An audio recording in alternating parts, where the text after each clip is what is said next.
investiture will focus the attention of the whole world on the Principality. The investiture itself was a culmination of a number of events. They were all, from our point of view, deliberately offensive. It will be an occasion for monarchy and state to walk together in harmony, as they have done for so many years now.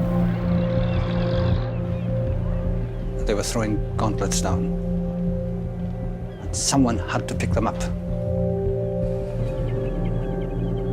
When you came to Wales, of course, there was quite a lot of strong anti-English nationalist feelings. It's something that you've come to understand, come to comprehend since you've been in Wales.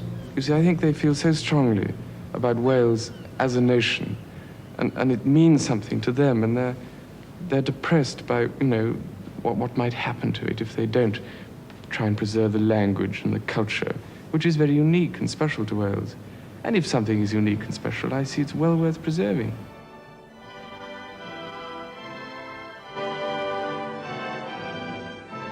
Well, it's now just 10 minutes to midnight, time on BBC One for us to wish you a very good night. Good night.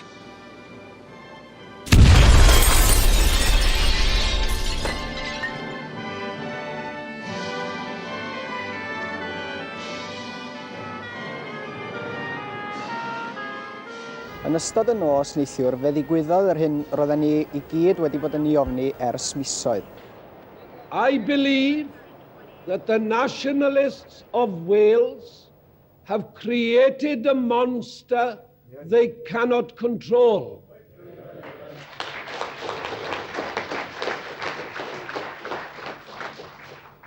They have created an atmosphere in which violence of this sort is seen as the logical end of their philosophy.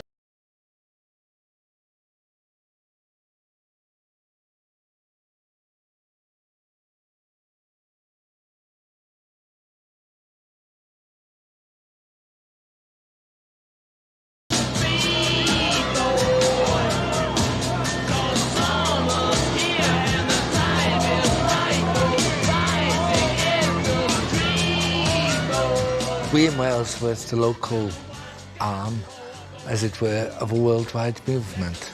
A worldwide movement, a protest against the old established orders of the imperial order, which had led to world wars and so on. Young people saying that they wanted a better future for their countries. We want a new order which puts people and their cultures first.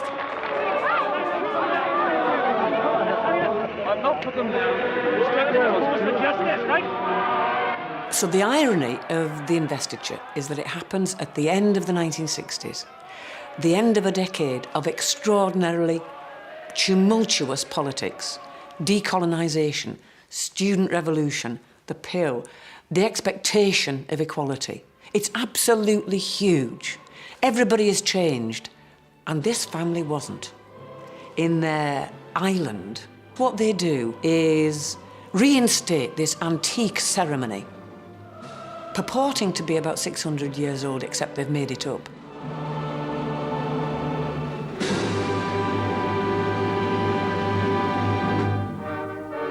The promise of the investiture ceremony had been made in Cardiff over a decade earlier.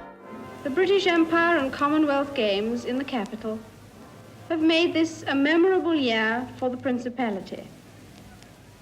I intend to create my son Charles, Prince of Wales, today. When he is grown up, I will present him to you at Carnarvon. I remember sitting in the headmaster's study at Cheam, and we were all watching the television, and there were several other boys there, even little ones. I remember being acutely embarrassed when it was announced, you know, and I had this marvelous great cheer coming from the stadium in Cardiff. And I think for a little boy of 9, it was rather bewildering.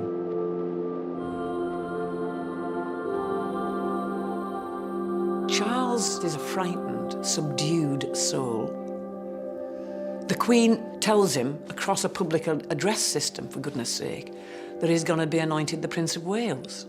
This is a very odd way of being a family, but it's a guarantee of the duty of the sons. This is the way that the royal family was really operating at this point. You are told something, you put up with it, you deal with it, and you cope with it. And it's really hard for Prince Charles because he's a very sensitive child, he's a very thoughtful child, and this weighs heavily on him. He really is expected to just accept it and get on with it. The idea of the 1969 investiture was popular in Wales. A Western Mail poll at the time suggested that the majority of Welsh people welcomed their new prince with enthusiasm, without ever questioning his historical right to that title.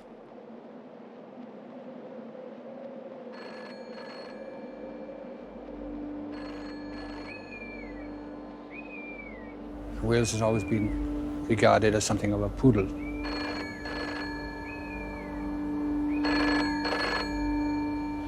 And I think the principle was that we had to show that this was not a sentiment shared by everyone, and that there were some people who remembered a bit further back. One of those who questioned the legitimacy of this unfolding ceremonial was a man who had pledged his life to serve Queen and country. A young army sergeant called John Jenkins, who single-handedly took it upon himself to reorganise and mobilise an underground movement called MAC, Mudiad Amddiffyn Cymru, against the most public display of state power this small country had seen in recent years. John Jenkins was born in 1933 and raised in Treharris and then Pen y Bryn in the Rhymney Valley.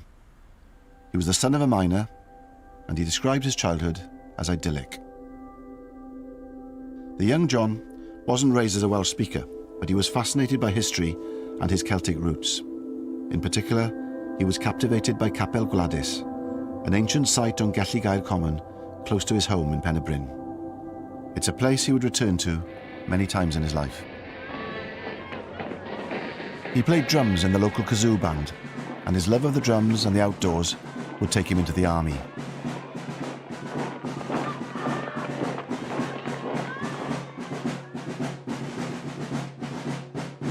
He joined the Dental Corps in 1951, and he was to be in and out of the army for the next 20 years. Cyprus. In keeping with British anxiety that the frequent riots may lead to bloodshed, our troops have exchanged their arms for riot sticks and shields. By the summer of 1958, John Jenkins is posted to Cyprus. What going on in Cyprus at that time is the AORCA campaign, which is against British rule on the island. After 4 years of an insurgency in which police bases and military bases are targeted, Cyprus is handed back its independence, and John realises that this has been achieved with only a handful, a comparatively small number of men.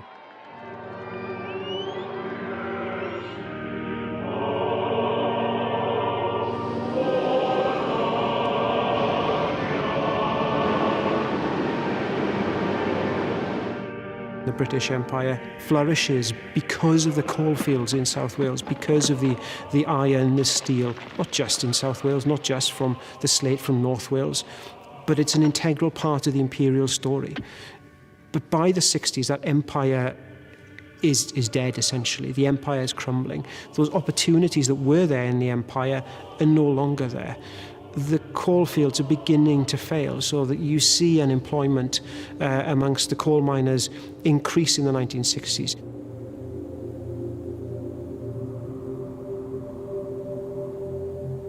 With Welsh industry in slow decline, water was perhaps the only natural resource that Wales had left in abundance.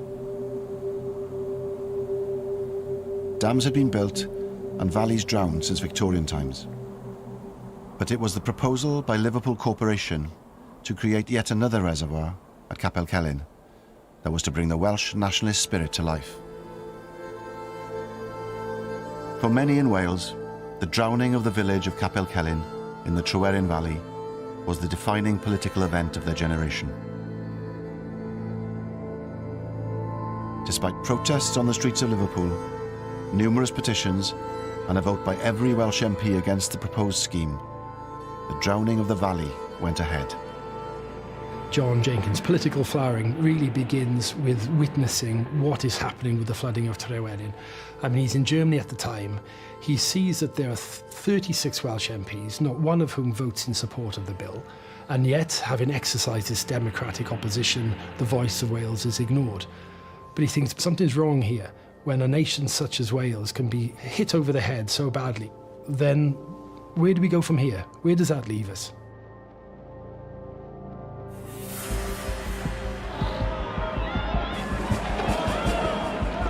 For some people, it said, there is no political democratic solution to this, and the only way we can win our freedom, the only way we can look after Welsh interests is not through the ballot box, but through some kind of violence. And Tryweryn does see the emergence of violence as a political tool within Wales. The following year, on his return to Wales, John Jenkins was to bear witness to one of the most horrific man-made disasters of the industrial age, in a town that was close to his heart. BBC One continues now, earlier than published, with 24 hours.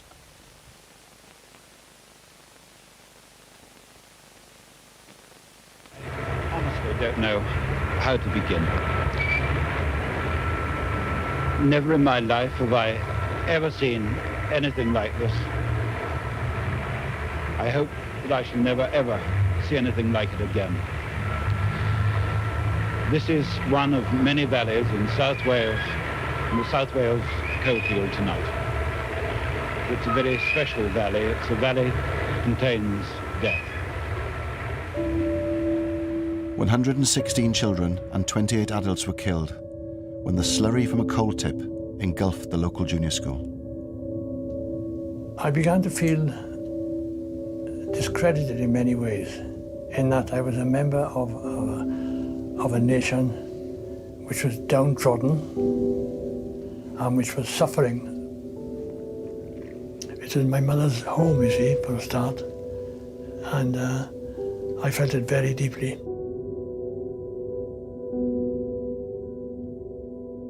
It was a combination of various factors which did include Tryweryn and did include Aberfan. Those are the things which made me realise that something must be done. That summer had seen a significant victory for the nationalist movement in Wales, with Plaid Cymru, the Welsh Nationalist Party, winning its first parliamentary by-election in Carmarthen in July 1966, making Gwynfor Evans the first ever Welsh Nationalist MP at Westminster.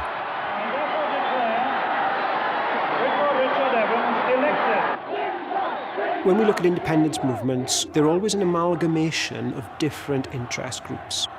A campaign for national independence or national self-determination that is successful is a campaign that is able to bring together all sorts of different perspectives. We see that to an extent in Wales in the 1960s. The success of Plaid Cymru, for example, demonstrates that increasingly more and more people are willing to detach themselves from the two major political parties in Wales.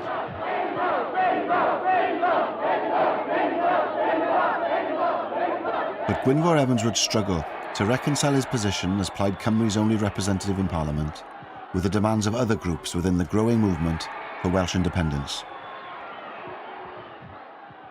Cymdeithas yr Iaith was founded in 1962 to try and get official status for the Welsh language, to get road signs in Welsh, official forms in Welsh, was part of the awakening of realising that our language was not something which was dying out, but was part of a living, new, young enthusiasm for Wales, a young revolution in Wales.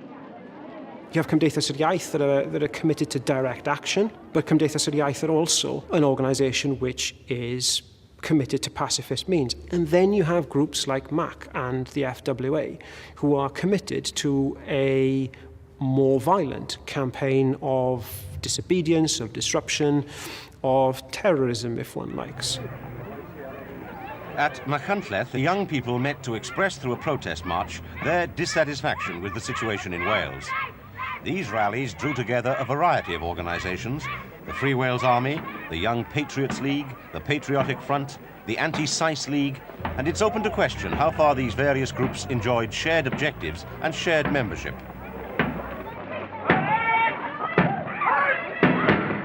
Well, the FWA started as, 2 or 3 people got together, people like Cayo and Dennis Coslet especially, a couple of farmers that were related to Cayo. Cayo had a privileged boyhood and education. Public, 2 or 3 public schools, I think. Expelled from 2 or 3 of them as well. I spent a lot of time at Cayo's home. It was a small mansion, it was a lovely place. He was a throwback, from the days of the princes. That's when he should have been alive, in fact. The days of Glyndŵr and Llywelyn. He'd have loved it. There were many non-Welsh speakers in the FWA, especially those from Rhondda, Merthyr, places like that. And they joined the FWA, I think, because they didn't feel as if they fitted in with Plaid Cymru because of the language. They wrongly thought that they had to speak Welsh. And FWA became a natural home for many of these disenchanted Valleys people. We'll make a stand and prove to the world, for once and for all, that we are a nation, that we will stand on our feet. At least we have made the dismal pages of Welsh history a little more exciting. Cayo is in the South Wales Borderers, and he fought in Malaya against the communist insurgents. And he always hated communism from then on, and anything left-wing. It was a strange concoction, Republican on one side and a rampant right-winger on the other. Destroy the flag of tyranny. That's it. What Cayo is able to see in Malaysia is similar to what John Jenkins is able to see later on in Cyprus, which is that he sees these small groups of individuals cause disproportionately large political and social effects through the use of violence. But they also find that these groups are very elusive. Cayo in particular finds that in Malaysia the guerrillas can just disappear. And that, of course, is very similar to the way the Welsh have waged warfare for centuries back in medieval times. The landscape of Wales is very rugged, is very rural. And if you look at the ways the campaigning of, for example, Owain Glyndŵr, there's a big emphasis on small, what we might now call guerrilla tactics.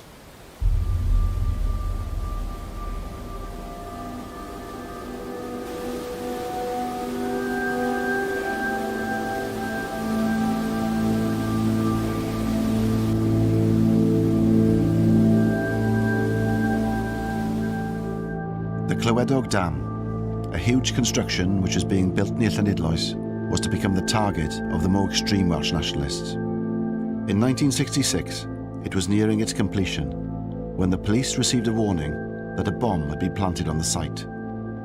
8 pounds of gelignite had been placed under an 80-foot steel mast that was connected to another by 110 feet of 3-inch cable.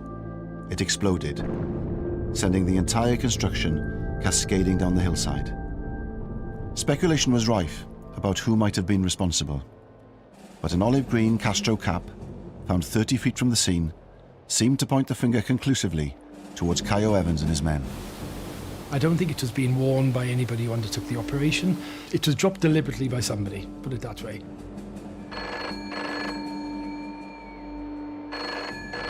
"200 people were questioned throughout Wales, one of whom was Gwynfor Evans.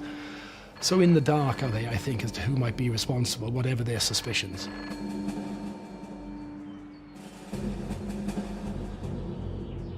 The Clywedog explosion had in fact marked the return of a shadowy organisation which had been started back in 1962 in reaction to Tryweryn. This was MAC, Mudiad Amddiffyn Cymru, the Movement for the Defence of Wales. Most members of then MAC were well known by everyone, including the authorities. So therefore, any action that had to be undertaken by someone who wasn't known, and I certainly wasn't known. On his return from Germany in 1966, John Jenkins started to reorganise MAC. He was based at Wrexham, at the dental unit in Satan Barracks. As a non-combatant in the army, he had the perfect cover. He was a low security risk, and his job required him to travel around the country. Plus his role in training the TA band brought him into contact with a new source of potential recruits. Some people would come up and say, oh, so-and-so is a good lad, you know, he's really raring to go. And if he then proved beyond any doubt that he was the right sort of material, he would be recruited, and he would then recruit his own cell. 1 or 2 people at the most, no more. You know your immediate 2 or 3 people in the cell, and you may know the one superior person above that, but you don't know anybody else. They wouldn't even know how to contact me. I would contact the leader of that cell. He was the only one who knew my face. He didn't know who I was, didn't know where I was from, nothing. I would suddenly appear, because I would know where he was all the time. One of John Jenkins's first recruits was to be a 19-year-old flautist in the TA band called Frederick Ernest Alders. It was to be Alders who would drive John Jenkins to a small village in mid-Wales called Llanrhaead yr Amochnant to plant his first bomb as Mac's new leader. Most of the villagers who heard the loud explosion thought it was thunder. The explosion caused this gash, about 7 feet across. Every pipe carries 12 million gallons of water a day to Liverpool. Detectives found a piece of fuse, a small lead plate, a spring, and a brass cover which could have been part of a timing device. They did not find, as reported in some newspapers, any Free Wales Army caps there at all. While the Mac bombers were creating havoc for the authorities, the Labour Party was waking up to the threat of mainstream nationalist politics. The rapturous, adoring supporters of the first Welsh nationalist ever elected to Westminster. Is Gwynfor Evans's triumph merely a quirk of history, or is he the standard-bearer of a new Welsh rebellion? The Labour Party in Wales, yes, they were surprised, but it wasn't something that overshook them, because in the Welsh heartland, in West Wales, containable. But then a year later, when Rhondda West almost went to Plaid, you know, that was really serious business, because now Plaid Cymru had come to the door, to the front door of the Welsh Labour heartland. Somehow, whoever it was, they must have thought back, they must have known their Welsh history, how the investiture of 1911, that Lloyd George himself thought of, how popular that appeared and came across Wales. Someone must have thought, hey, this is what we need to do. For the Labour Party, reviving the investiture ceremony now seemed like a timely political move. There was an understanding, I think, on the part of Labour MPs that the royal family was a lot more popular than one might appreciate if one just listened to the nationalist narrative, and that by holding such an ostentatious demonstration of royal power and of unionist power in the capital of Welsh nationalism, they would be cocking a snook at any kind of move towards a more nationalistic Wales.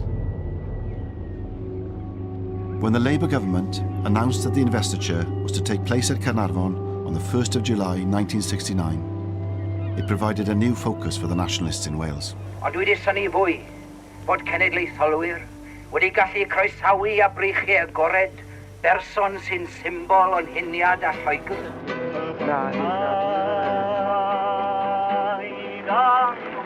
Cymdeithas yr Iaith prepared themselves for a new wave of protest, and with the first meeting to discuss the investiture arrangements to take place in Cardiff in November, all eyes were on the capital city. The Free Wales Army, of course, took up the cause, and in their own unique style were using every opportunity to draw attention to themselves, with Dennis Coslet, Caio's loyal lieutenant, getting interviewed on national television by David Frost. Tell me a little about the Free Wales Army. What does it stand for? Well, we are a militant group. We are not pacifists. We are neither conscious. We are prepared to fight for our freedom. Fight for your freedom against whom? From the imperialist government. The Free Wales Army did have its role to play within the militant arena. They were visual, They were vocal, and they did succeed in diverting resources and attention from the real bombers. What sort of things have you done so far? Oh, we've caused a lot of damage to your pipelines. How have you done that? How have we done it? Well, we've just put plastic on the establishment's pipelines and blasted away. The FWA did Mac a great favour. They took all the publicity while Mac could act surreptitiously. Nobody knew who they were, where they were from, where they'd strike next. On November the 17th, 1967, the Investiture's organising committee was to meet at the Temple of Peace in Cardiff. John Jenkins, as Mac's new leader, was acutely aware of the opportunity this presented. John decides that every time a member of the royal family or those involved in the organisation of the ceremony steps into Wales, there will be an explosion. In the early hours of the morning, on the day of the investiture meeting, a 15-pound bomb exploded in the Temple of Peace.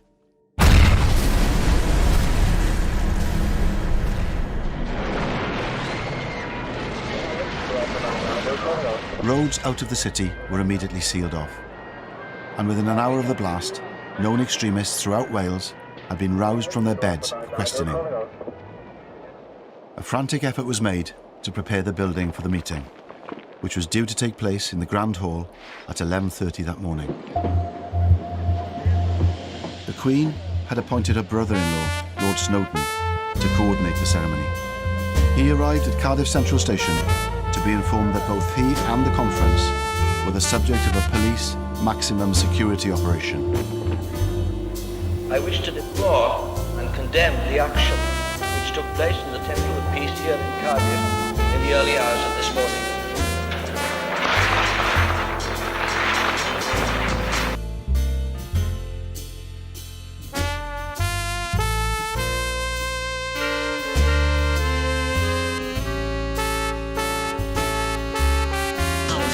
Explosive of years across the globe sees the start of 2 years of explosions in Wales. The Snowdonia Country Club becomes the first of many Mac targets leading up to the investiture. The bomb went off in this letterbox fixed to the wall at 20 to 2 this morning.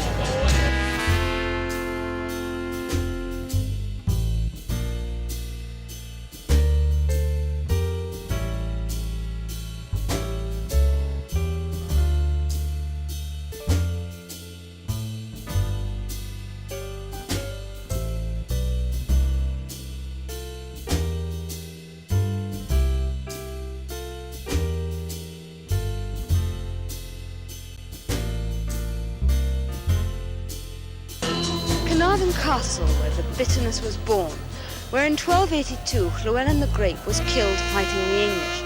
And it's in this shrine of Welsh nationalism Charles Windsor becomes the 20th Prince of Wales, a castle preparing yet again for a siege.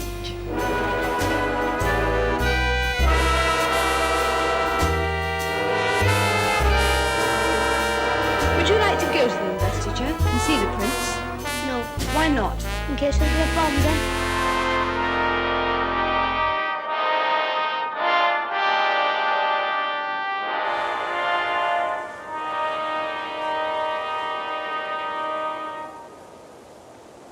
I believe that the nationalists of Wales have created a monster they cannot control. George Thomas became a bit of a caricature of someone who hated the Welsh language, even though they were Welsh, and who gravitated towards an English monarchy. Royalty, the royal family, was very, very, very important to George. Hugely important. Gwynorrw Jones, who was an official of the Welsh Labour Party before he became an MP, for example, used to visit George at his home. He walked into the lounge, either side of the fireplace, 2 feet by 3 feet type of size. Both sides, the Queen and Prince Charles. Amazing. Funny thing to keep in your lounge, isn't it? The first appointment of the day for George Thomas MP, Secretary of State for Wales. Breakfast with Mam. I'll write it again, Mr. Even though the announcement of the investiture was in the days of Llywelyn Hughes, the carrying out of the process, that was George's responsibility, and I bet you he must have loved it. He would have been in his element. The Prime Minister said to me, and next year, George, you will have the investiture of Prince Charles. Well, at that stage, I didn't think it was going to involve any problems, because I thought, well, that's right, it'll be a very pleasant occasion, but a full stop. But of course, we had a lot of anxieties first. A device had been placed on a basement windowsill, and the blast, which was heard 3 miles away, blew indoors and threw furniture around. No sooner had George Thomas become Secretary of State than Mac struck again, audaciously blowing up his headquarters at the Welsh office. Minister, do you think that, say, Home Rule for Wales would stop this sort of thing? Not at all. Our Home Rule for Wales isn't wanted by the Welsh people. You'd start a lot more trouble if you tried to give Home Rule to Wales. What we're seeking for is a greater sense of participation in the work of the government. Prince Charles, on a visit to the Welsh office, has his first experience of anti-investiture protest. But the throwing of smoke bombs evoked little sympathy for the protesters, who were accused of, in the words of one church leader, ignorant discourtesy to a young man who is in no way responsible for the position in which he finds himself. La la la la la la la la la la la. Mae gen I ffrind bach yn byw ym Buckingham Palace, a Charlo Windsor yw enw e.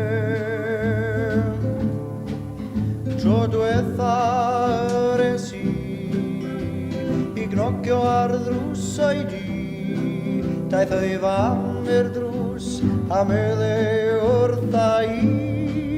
O Carlo, Carlo, Carlo mare bolo heddi, heddi. Carlo, Carlo, Carlo mare bolo vita dali. Well, I was a student in University College, Aberystwyth as he was at the time. Prince Charles was to be seconded to Aberystwyth for 6 weeks of the summer term, during which time he was going to learn the Welsh language, he was going to learn everything about Welsh history and Welsh culture, so that he'd be acceptable then as Prince of Wales. It was quite a surprise when I learned that I was going to be sharing lectures with the Prince of Wales. I wasn't very excited about that. In fact, I thought it was pretty awful. I thought it was quite ridiculous that he would spend a term and learn all he needed to know. There we go. Not my choice. But when I was chosen by my fellow students to be the chair of Plaid Cymru in the university, it did become a bit of my business, I have to say, because we became then open to persuasion by the authorities to behave ourselves and not to engage in what was called immature protest against the Prince. I received a letter from the principal at Aberystwyth University, and there was an envelope inside an envelope, and this was marked as to be opened only by the Secretary of State for Wales personally. So I opened it, and in it he expressed his grave anxiety for the physical security of Prince Charles. I couldn't keep this to myself.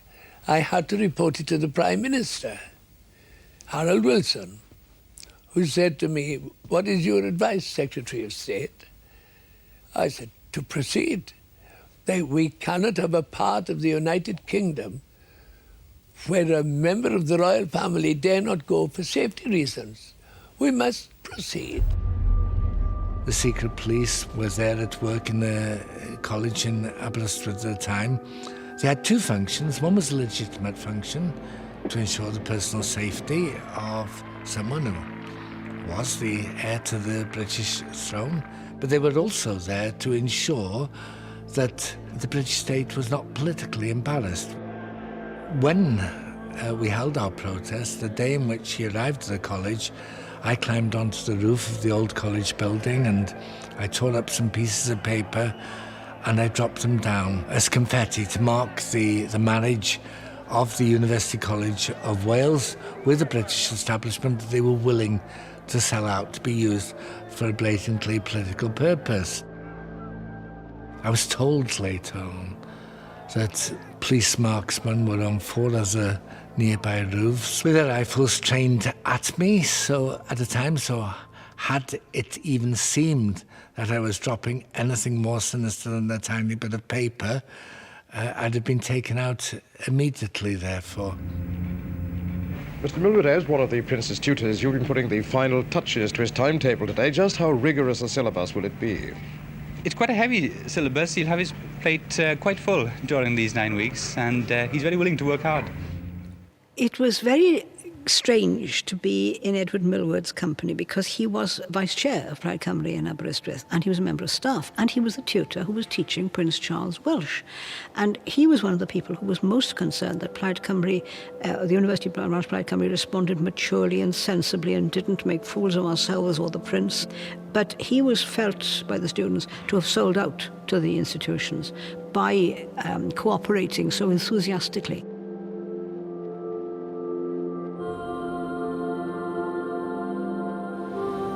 There have been stories that you've had rather a lonely time at the University of Wales, at Aberystwyth. Is this so? Well, yes, I wonder where these reports come from, but I suppose they circulate. You see, the trouble is that one has to remember that I'm in a slightly different position from several other people. And I think they try and put themselves in my position too much. I think out of certain necessity, I've perhaps been more lonely, if they like it. I mean, I haven't made a lot of friends, if that's what they mean, and I haven't been to a lot of parties or anything. There haven't been very many. And I've had a lot of other things to do. I've been around Wales a lot and looked at things and visited people. And essentially it is, I suppose, compared with other people's lives, more lonely. And in this sense, I suppose I've had a lonely time. He would arrive to the back door of the college in his sports car. He would be accompanied by several policemen, and 2 of them would guard his car. And then he would go in for the university lecture halls. Students would be there already. He would come in, he would sit in the front of the lecture hall, and there would be 2 policemen outside the door to ensure his safety.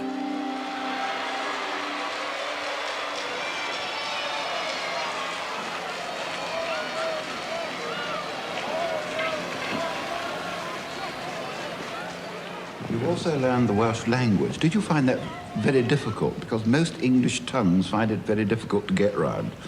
Well, I think all languages are difficult, but I suppose there are certain things. I mean, the double L's are terrible. Well, they were fairly difficult, except that I went to Llanelli not long ago, and the mayor said, "Can you say Llanelli?" So I said, "Llanelli," and he wiped the saliva out of his eye and said, "Well done." But it's, you know, there is a way of doing it. You put your tongue in a certain place and blow. The speaking Welsh, like, you know, is it's a trick, and it's worked because he's done a very short course in a language laboratory which has taught him how to pronounce words, and he reads it off the paper. Rydw I wedi synnu ar yr holl gystadlaethau yn y sefydliad rhagorol yma, ac rydw I wedi cael blas arbennig ar y canu brwd a phersain. Canu mor frwd, fel y byddai'n dda eich cael chi gyd yng Nghaernarfon. Prince Charles has won over the hearts of most of the middle-aged women, especially. And this has been effective, you know, and the ceremony itself was cooked up more or less for the 1911 ceremony at Caernarfon by Lloyd George. And it was then a political gimmick, and to a great extent it is now also a political gimmick. Well, this picture is a very splendid picture of the presentation of the very first English Prince of Wales to be presented to the Welsh people in 1284. And this little fellow here is the actual Prince of Wales being held by his dad, King Edward I. And here are the painters of this splendid picture. There's Ian, Lynn and Mark. Hello.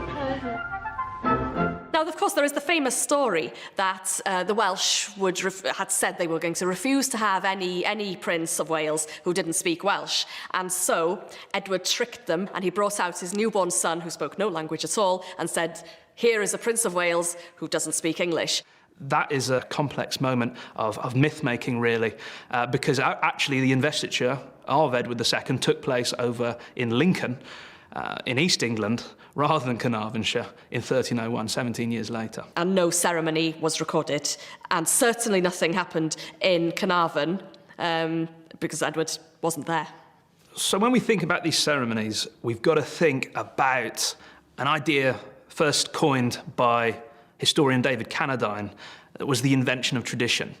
The monarchy stress through staging royal ceremonies in more public ways that this stuff is old, that it has a long tradition reaching back hundreds of years, if not 1,000 years, when in fact all of the pageantry, the pomp and circumstance, the colour, the gold, the glitz that we associate with the modern British monarchy, a lot of it's come from the 19th century as a way of sort of articulating a sense of shared history and heritage that unites the nation as a whole. 1969 is definitely a departure from 1911 in terms of the way the ceremony looks and feels. And instrumental to the changes is the figure of Lord Snowdon, Anthony Armstrong-Jones, who had, at the start of the decade in 1960, married the Queen's younger sister, Princess Margaret. And in his approach to the ceremony in 1969, he tries to incorporate all of the sort of the feel of the 1960s, that it is a more modern ceremony. I think that when I did it, there are certain people thought I was going to be a whiz kid and do an ultra-modern thing. Actually, it was very traditional. And if it's sort of like what Henry V would have done if he'd had perspex. I wanted it to be romantic, I wanted to be good on television. That was the only thing. I did not want it to be an elitist ceremony. In the stage management of a national occasion, there's never been such a bias towards television before. Scarcely a battlement here without its cameras. And under the guiding hand of Lord Snowdon, the castle has become a kind of medieval television studio. I mean, it would be madness to design it just for the few inside. One must design it for the 500 million viewers, which is believed to be watching. And the rehearsal started where the procession itself will start, at the special Royal Railway platform built near a factory 2 miles from the town. It was one of the biggest security the country had ever seen at that time. There were nearly 2,500 police officers. They came from everywhere, including the plainclothes. I think there were about 1,000 of those, 1,500 nearly uniformed officers. To organise such an event was enormous. The gentleman in charge, the Duke of Norfolk, he was an experienced coordinator of such events, but the biggest danger is if you pre-tell everybody where you're coming, how you're going to do, where you're going to walk. A good terrorist can either have a sniper, an explosion, or what have you, and that's how, if I was going to attack anybody, how I do it. The discovery of a bomb near Holyhead Pier, where the royal yacht was due to visit, intensified police fears over security. 3 men were arrested, but their connection to Mac was never proved.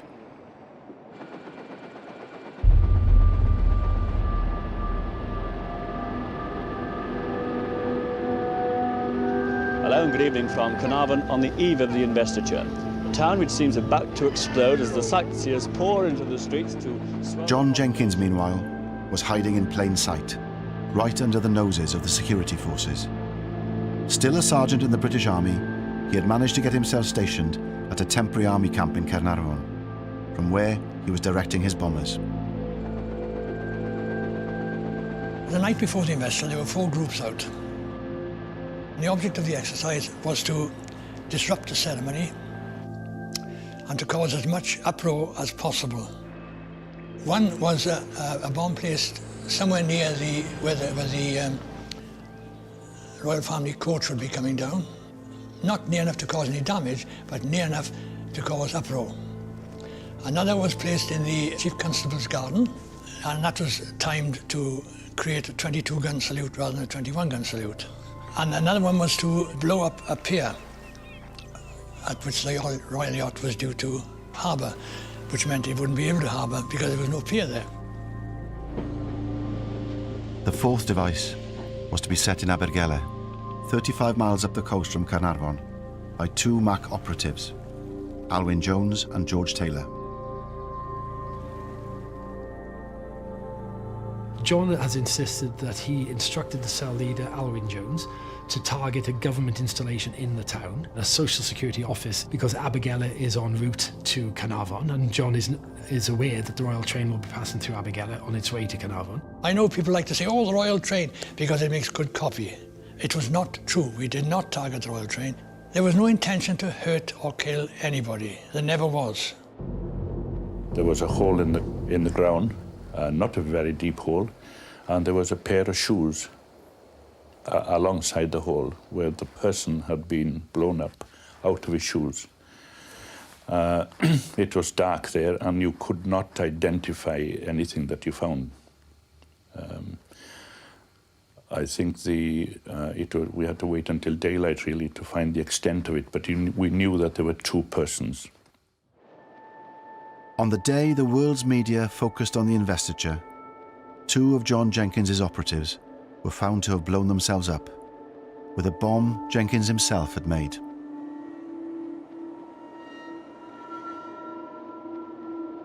An officer put his head in and said, well, we got two of the bastards last night. I went down to the sergeant's mess to find out what was happening, and all they had on was bloody cricket or tennis or something. So I had to sit there through all that. So I had to act as if nothing had happened and laugh and drink with them all and joke about it and stuff like that. And it was several hours later I discovered which group it was.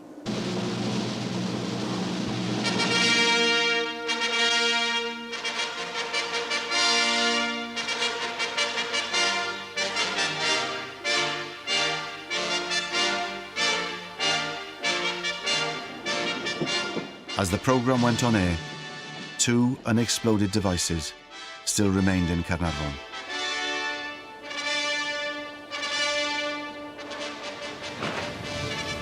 There's the Prince of Wales. He's got out of the train now and into his carriage, wearing the uniform of the Colonel-in-Chief of the Royal Welsh Regiment. With him is the Secretary of State for Wales.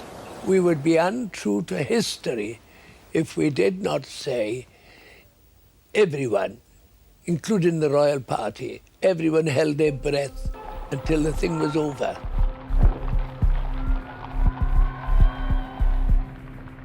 There was a team of three commentators on Radio Wales, and I was situated on top of the Chamberlain Tower in the castle.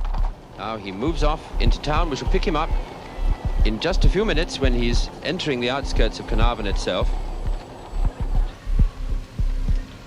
And there, out at Griffith's Crossing, Majesty the Queen.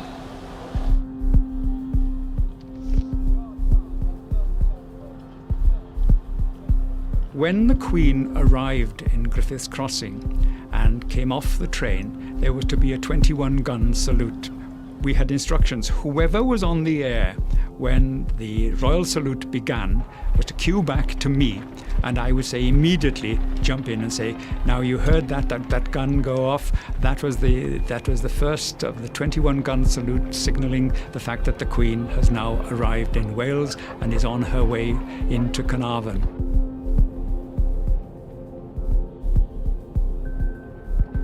And we got into our commentary, scene setting, myself in the castle, John down behind the dais, Glyn out in the mice where there were thousands of people.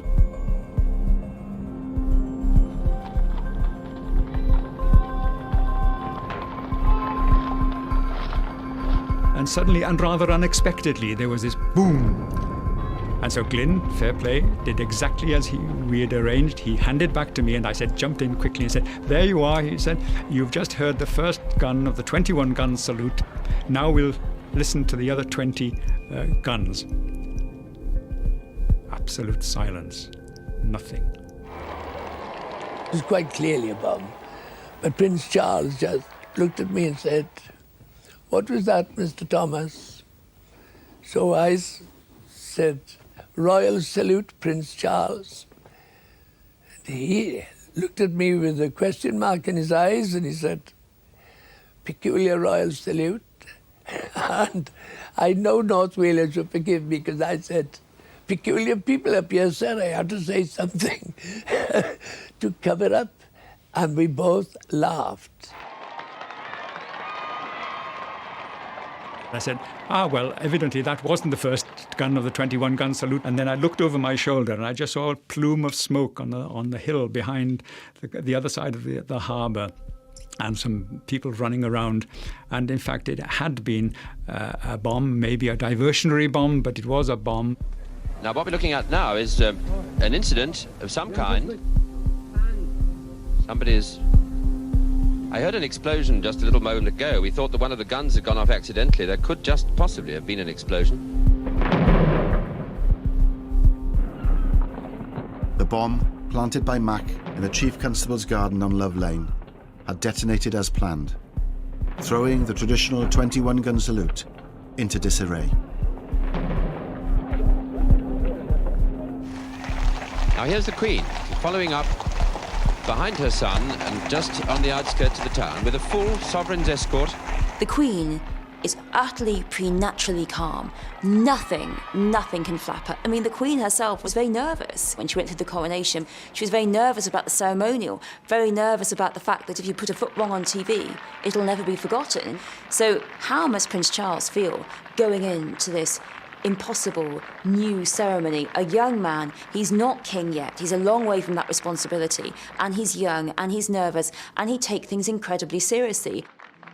If he puts a foot wrong, he will really take it terribly to heart and feel he's made a dreadful mistake.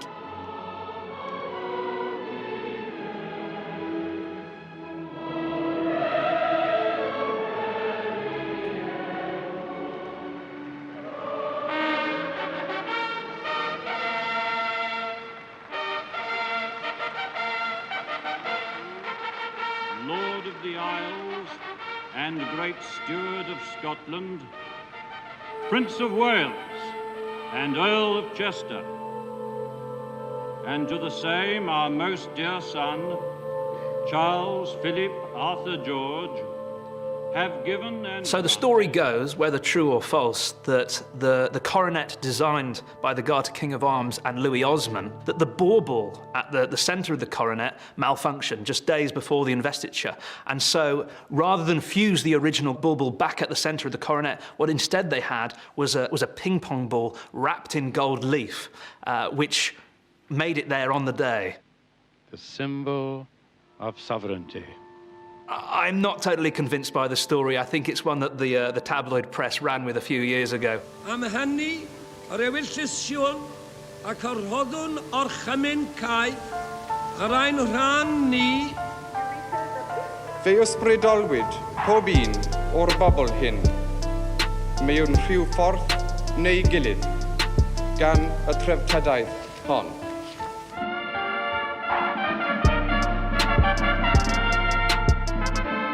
The one big tension point, of course, was after the actual investiture, when the Queen and the Prince of Wales went up and to the wall of the castle overlooking the mice and were being presented to the people, as it were.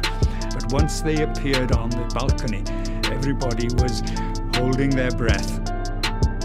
As the newly crowned Prince of Wales proceeded towards his public, one of Mac's bombs remained undetonated in the streets of Caernarfon.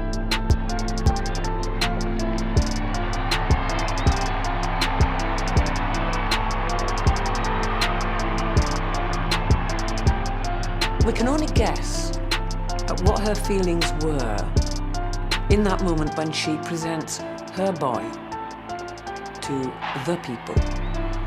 And they're there in this kind of raw, exposed, beautiful, but very vulnerable space. And she's giving him to risk, exposure, danger. There is no mistaking spontaneous applause, and this is the real thing.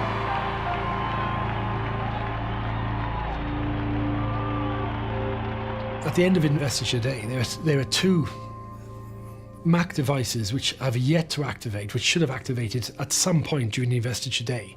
The first, which John claims was placed at Llandudno Pier as a way of preventing Prince Charles from stepping off from the Royal Yachts Britannia onto the pier to begin the royal tour of Wales. which apparently is never found. Or is found, but the authorities have denied any knowledge of it. But the other device in Carnarvon is then activates on the 5th of July, 5 days after the investiture, when 10-year-old Ian Cox, who's on holiday from England, goes to retrieve his ball. It's gone behind a wall, kicks out at what he thinks is an old lampstand. It activates and he suffers severe burns and his right leg is amputated. Without question, the low point of this campaign is the injuries to that little boy.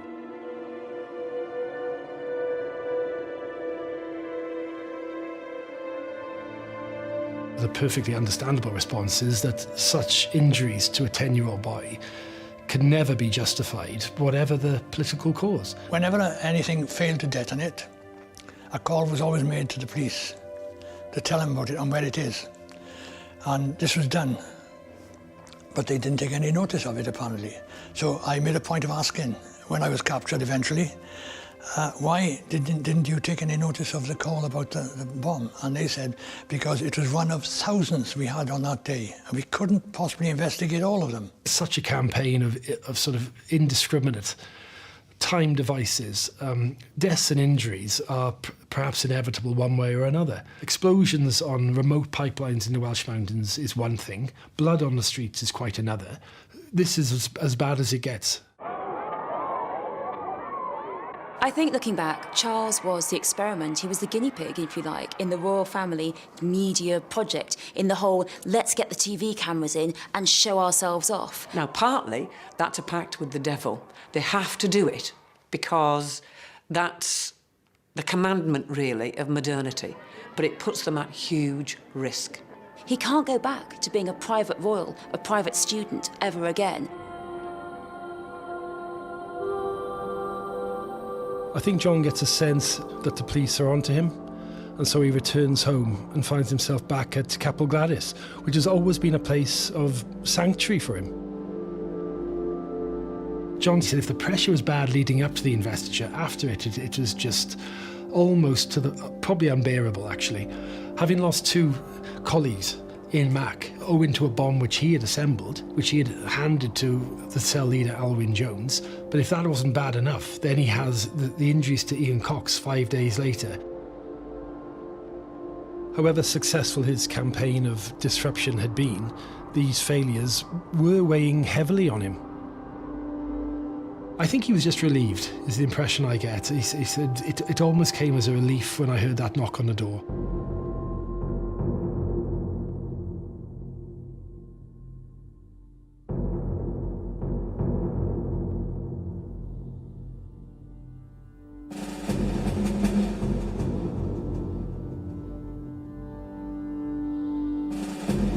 "50 years on, aged 86, John Jenkins is seeing out his days in a nursing home, having forgotten nothing. While history seems to have forgotten him and the war he once waged against the British state, he says his only regrets are the deaths and the casualties that he caused. The investiture thrust Charles into a life lived under constant media scrutiny and intrusion. 50 years on, at the age of 70, he remains a monarch in waiting, and the longest-serving Prince of Wales in British history. Sian Lloyd asks what the Prince of Wales has done in and for Wales in Charles, Prince for Wales, available on BBC iPlayer.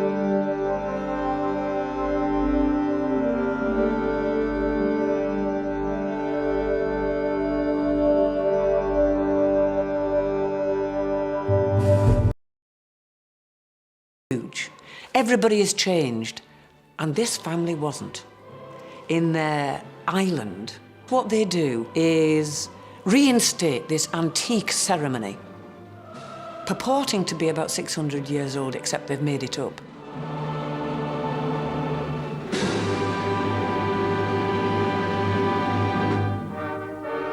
The promise of the investiture ceremony had been made in Cardiff over a decade earlier. The British Empire and Commonwealth Games in the capital have made this a memorable year for the Principality. I intend to create my son Charles, Prince of Wales, today. When he is grown up, I will present him to you at Carnarvon. I remember sitting in the headmaster's study at Cheam, and we were all watching the television, and there were several other boys there, little ones. I remember being